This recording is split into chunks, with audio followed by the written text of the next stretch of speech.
In this video lecture, we will go through topic rate of reaction. Right. So now is rate of reaction. Before this video lecture, we have gone through introduction to chemical kinetics, and in introduction to chemical kinetics, we have studied that in chemical kinetics, we study about speeds of reaction and the rate that affect or alter the speed of reactions, right? And we have took example of three reactions. We've studied three types of reactions. First is fast reactions, right? Second is slow reactions. Third was moderate reactions, right? In fast reactions, we have seen the reactions where precipitate forms, right? And in slow reactions, rusting of iron was slow reaction, and moderate reactions where we can measure the rate of reaction, right? In the first two cases, we cannot measure the rate of reaction because in the first case, the reaction is too fast to measure the rate of reaction, and in the second case, the reaction is too slow to measure the rate of reaction. And in case of moderate reactions, which are neither very fast nor very slow reactions, we can perform these reactions in the lab and calculate their rate, right? Rate of reactions. So the first thing now that comes to our mind is why these reactions have different speeds, right? Why every reaction proceeds with a different speed? What could be the reason behind this, right? So let's quickly take an example of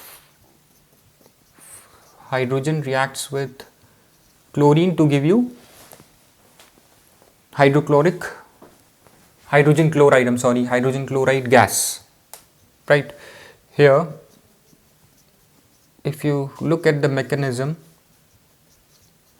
right, here in the reactant side we have bond between hydrogen atoms and chlorine atoms, and in the product side a bond is formed, a new product is formed between one atom of hydrogen and one atom of chlorine, and we have a bond between hydrogen and chlorine, right? So here, and in this case, in the reactant side bonds are broken, right, and in the product side bonds are formed. Here bonds are broken, and here a bond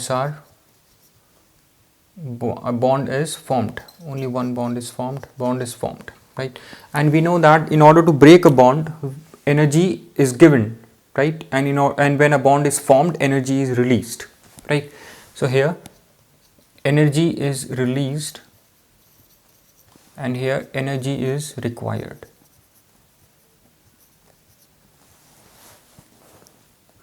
So the reactions that require less energy, right? There are some reactions that require less energy, right? And some reactions that require more energy, right, to break the bonds, right?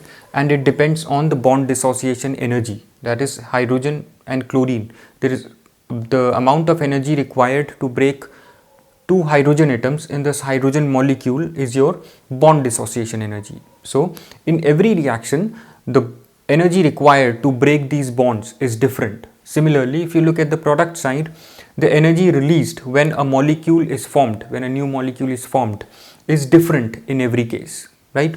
So the reason for this fast and slow reaction is different amount of energy is required, right, for the dissociation of bond, and the different amount of energies are released when a bond is formed, right? Due to these energy differences or due to different bond dissociation energies, we have slow reactions, fast reactions and moderate reactions. This is the main reason why different chemical reactions have different speeds, right? Because every molecule has different bond dissociation energy, right? So we have different speeds, right, for every chemical reaction. Now let's understand what is your rate of reaction.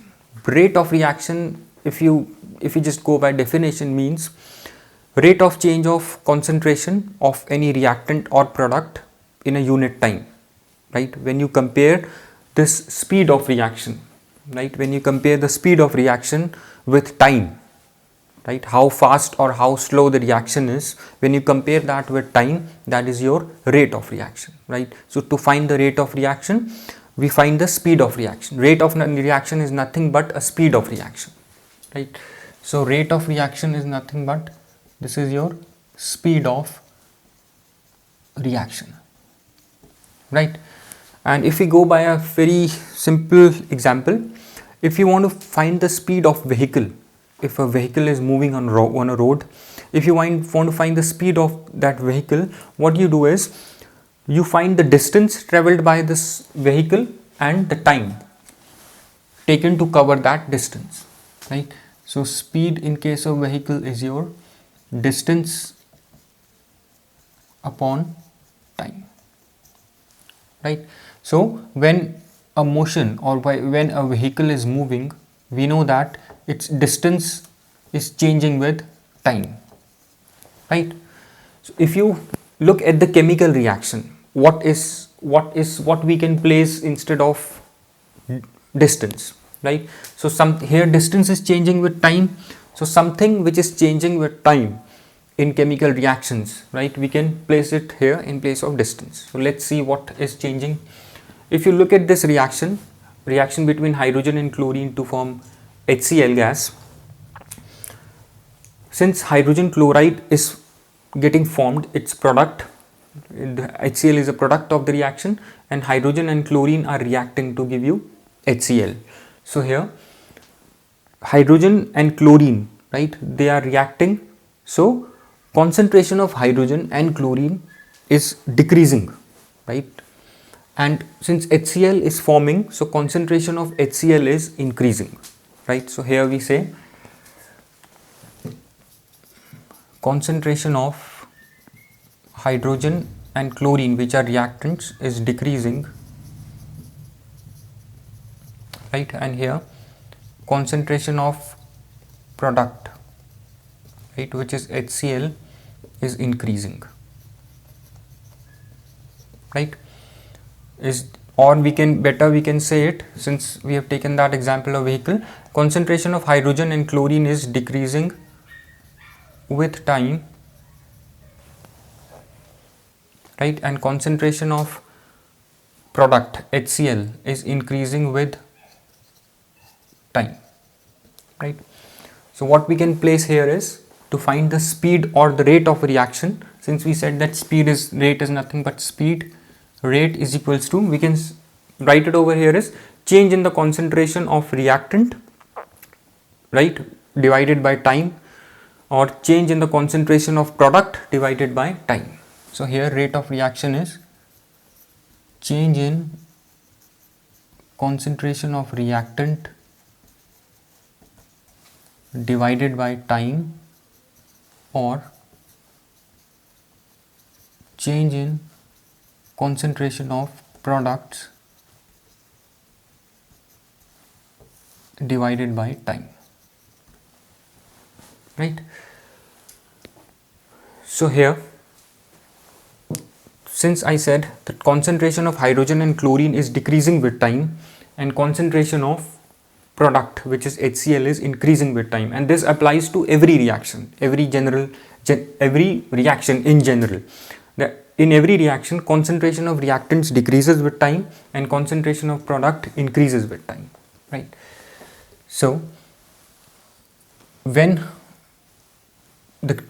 we define or express rate of reaction in terms of reactants, rate of reaction is negative, right? Because concentration of reactants is decreasing, right? So this would be negative, right? Because concentration of reactants is decreasing. Similarly, in case of products, concentration of product, which is HCl, here is increasing since it is getting formed. So this would be positive because concentration of product is increasing, right? So this is your rate of reaction, right? And one thing, rate of reaction, the concentration of reactants is continuously decreasing with time, right? So we say that a difficulty arises when you try to measure the rate of reaction, right? A difficulty arises in measuring the rate of reaction because the concentration of reactants is continuously falling down, right? The concentration is continuously decreasing. So say if I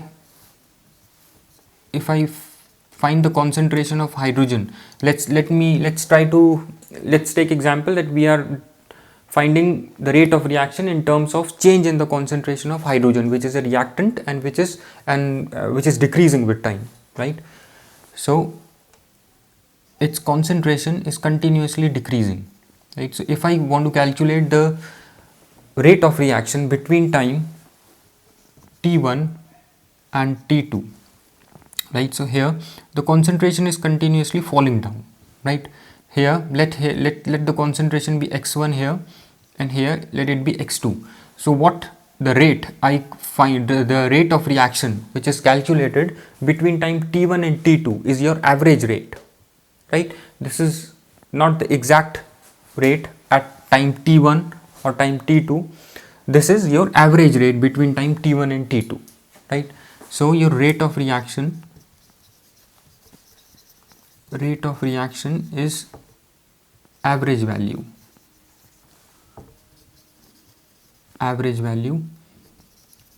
between time t1 and t2. So we say rate of reaction is your average rate of reaction, right? So we call it a average rate of reaction, right? Now let's just quickly see how we can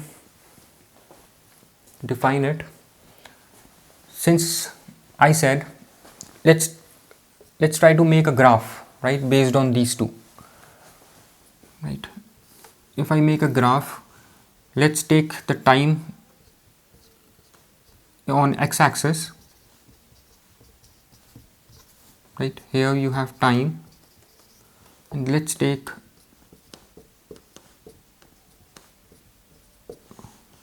concentration.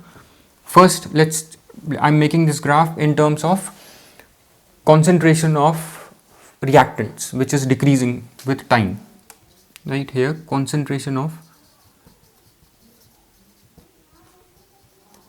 reactants, right? If I find at 1 second the concentration, since we said that concentration of reactants decreases with time, right? So as we move towards right on x-axis, the concentration will decrease, that is concentration of reactants will come down on y-axis, right? So at 1 second the concentration is at 5, let's say at 2 second it goes to 4, 3 second it comes down. So look, with time the concentration of reactant is coming down. So this is the kind of graph that we get, right? This is the kind of graph we get. Now if you want to find the average rate of reaction, say between time here T2 and T4, between this time, so between time T2 and T4, right, this is how at time T4 the value of concentration is here, and at time T2 the concentration is here. Let's say it's x1, let's say this is x1 and this is x2, right? So at T1 your concentration is x1, and at T2 your concentration is x2. I'm sorry, this is T2 and this is T4, right? And since I said that concentration decreases with time, so at T4 the concentration would be less as compared to at T2, right? So x2 is less than x1, right? So if I want to find the rate of reaction would be change in the concentration. Since in place of distance we would be writing here change in the concentration of reactants and change in the concentration of products. And right now we are studying rate of reaction in terms of change in the concentration of reactants. So here the concentration of reactants will be change in the concentration of reactants is final value was x2 and initial value was x1. x2 minus x1 upon T2 minus T1. This would be delta x upon delta T. This is your rate of reaction, right? And since we said the rate is negative, right? Rate of reaction when taken in terms of reactants would be negative, right? So this would be negative, right? And what is the value of delta x? Delta x would be x2 minus x1. Since x2 is less than x1, so this value would be negative, right? So if I place the delta x is negative, right? So this would be negative. The value of delta x is negative, right? So this is delta t. So rate would be from here. This would be minus minus plus, right? So this would be delta x upon delta t. This is your rate of reaction. This is your average rate of reaction. Average rate of reaction, right? So that is why we take the value, we say that the rate of reaction in terms of reactants is always negative, right? Because the final value that you will get would be positive for rate of reaction, because rate cannot be negative, right? Since rate cannot be negative, I take it as negative, right? So when I finally calculate the value, because I said here that since concentration of reactant is going down, that is why we take rate as negative, right? Since concentration is going down, x2 is less than x1, so the value of delta x would be negative, right? So if value of delta x is negative, this negative and this negative will make the value of rate to be positive. That is why we take it as negative, right?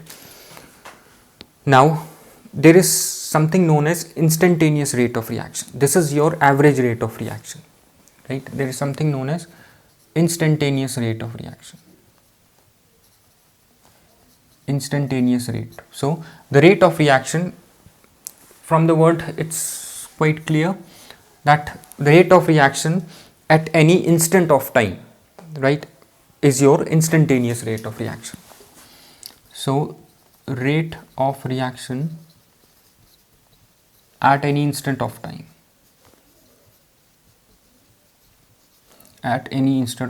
is your instantaneous rate of reaction, right? And since I said that concentration of reactants keep on decreasing with time, right? So if we want to find the rate at any instant of time, let's say at this point if I want to find the rate, then how will I find the rate, right? In time dt, right, in small time dt, we will take within this small time dt, we will take the at this instant, at this particular instant, we will take small time dt, right, during which the concentration remains constant, right? Because since we said in case of average rate, right, there the concentration changes with time, right? Concentration of reactants changes with time. That is why we took average value of rate of reaction, right? Since now we are talking about instantaneous rate, so instantaneous rate we can find if the concentration is constant, right? Then only we will get the instantaneous rate of reaction, right? So at particular instant when you want to find the rate of reaction, right, we will take small time dt during which the concentration remains constant, right? So to find the instantaneous rate of reaction at any instant, let's take time, small time dt, during which concentration remains constant, right? So rate of reaction would be at time dt, let's say the concentration is dx, right, which is constant. So this would be your rate of reaction, right? This is your instantaneous rate of reaction, and here dt will tend towards 0. This is infinitesimally small value which is tending towards 0, right? So if I talk about instantaneous rate of reaction in terms of reactants and products, say this is reactant and it's forming product P. So instantaneous rate of reaction in terms of reactants would be minus dr upon dt, right? Minus dr upon dt, which is, let's take it this way, this is concentration of reactant, right? This is rate of reaction, and if we find the instantaneous rate of reaction in terms of product, it would be positive dp upon dt. Since concentration of product increases, so it is positive, concentration of reactant decreases, so it is negative, right? Now if we want to find this is how we found the value of average rate of reaction from the graph. Now how to find the average rate from the graph? How to find the instantaneous rate of reaction from the graph? Say if you want to find the instantaneous rate of reaction at this particular instant, right? So what you do is, at this curve, the curve that you have between concentration and time, at this instant you make a tangent, you draw a tangent to this curve, right, and let it cut at A. This is A, this is B and B. Let it cut x-axis at A and y-axis at B, right, this tangent. So what we did is, to find the instantaneous rate of reaction, we draw a tangent to this curve, right, and the slope of this tangent would give you the instantaneous rate of reaction, right? So from graph slope of tangent would be the rate of reaction, right? Let's find the slope of this curve. This is 180 degree, let this be theta, right, and then this would be 180 minus theta. This is simple mathematics, right? And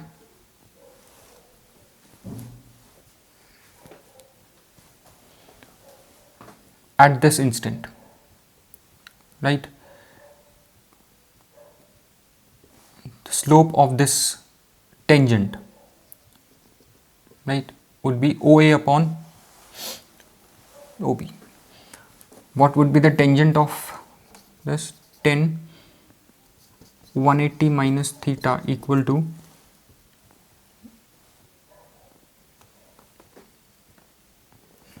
perpendicular upon base, right? Tan theta is perpendicular upon base. So we know that tan 180 minus theta is your minus tan theta. This would be minus tan theta equal to perpendicular is OB, which is your product. Which is your concentration of reactant, right? Equal to base. Base gives your time. So OA. So tan theta would be equal to, let's say at this instant the concentration is x1, or say the concentration is x, right, and time is t, right? So this would be minus. So this tan theta gives you if I look at this graph, this is your slope. Tan theta gives the slope of this tangent. This is your slope, and this x upon t is nothing but rate of reaction at this instant, right? Concentration, this x is concentration, t is time, so this is your rate of reaction. So from here we prove that rate is equals to slope of this tangent. This is how you will find the rate of reaction, right? Now if we find the same in terms of product, right? In terms of product, it would be, if this is how I draw the graph, since we know that concentration of product increases with time, so if you draw a graph, right, 1 2 3 4 5, right, so it would be, the graph would be like, since we said that the concentration, this increases with time, so let's say this, it will keep increasing like this, right? So this is how you will get the graph, right, when you plot concentration of product against time, right? And similar to this you can find the concentration, right, in terms of product, right, and this would come out to be positive, right? Let's say at time t3 and at time t2 and at time t3, this would be x2 and this would be x3, right? So here rate of reaction would be change in the concentration of reactants, change in the concentration of product, which would be x3 minus x2 divided by T3 minus T2 equal to, since x3, this is product, graph of product, so x3 is greater than x2, so this would be positive value, right, delta x upon delta T, right? This is your rate of reaction which comes out to be positive. Now if you want to find the instantaneous rate of reaction from this graph, you take this point, right, and then you draw a curve like this, right?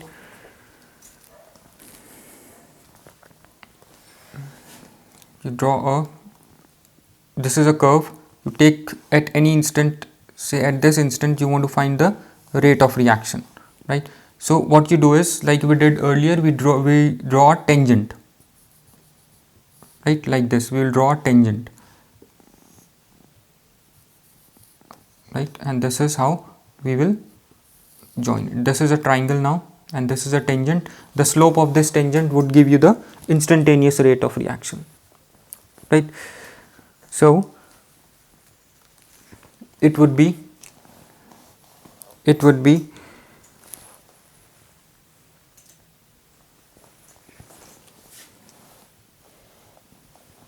at this instant, if you want to find the slope of this tangent, right, this will give you the instantaneous rate of reaction, right, which will come out to be OA upon OB, that is delta X upon delta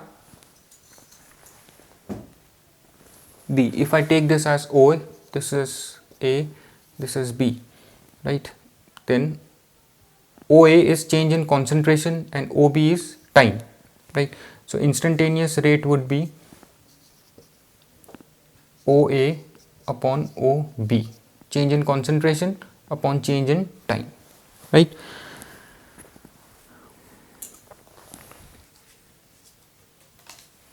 So change, this OA would be change in concentration of product, which is increasing, right? This is increasing and this is your time, so rate comes out to be positive, right? So this is your instantaneous rate of reaction, right, and this is your average rate of reaction. So from this graph we are now clear about what is rate of reaction, what is average rate of reaction, and what is your instantaneous rate of reaction, right? I hope all this is clear to you, right? Thanks.